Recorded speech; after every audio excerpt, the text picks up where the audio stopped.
नेत्यांनी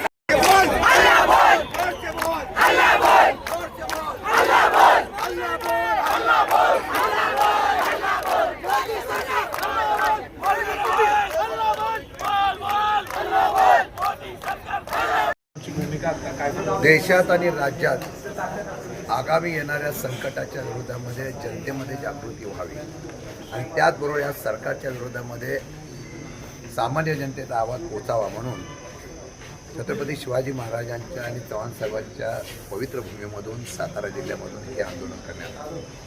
आंदोलनाचा विषय एवढाच होता की महागाई प्रचंड प्रमाणात वाढायला लागलेली आहे. सामान्य लोकांना त्याची झळ पोचते. त्याचबरोबर पेट्रोल डिझेलची भाववाढ ही प्रचंड प्रमाणात होते आहे. सरकार हळूहळू दरवाढ करण्याचा प्रयत्न करून जनतेला फसवत आहे.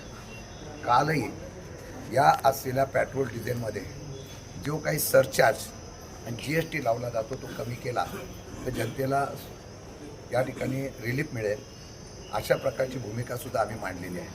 मला वाटतं की फक्त जनतेच्या खिशातून पैसे काढायचे आणि देशात आणि राज्यात सत्ता आणण्यासाठी या ठिकाणी बोली करायची असं सध्याचा प्रकार सरकारच्या केंद्र राज्यातून चालू आहे.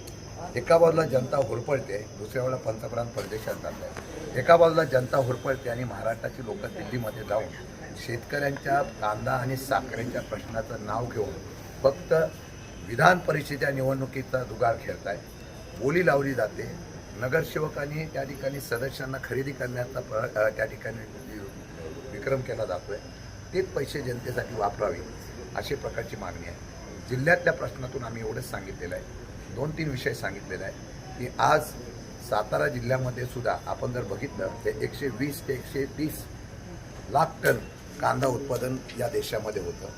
20 लाख टनापर्यंत आपण वापरतो आणि प्रक्रिया वगैरे येतो करून 80-90% 11 ते 12% टन फक्त कांदा या ठिकाणी निर्यात होतो, आयात होतो.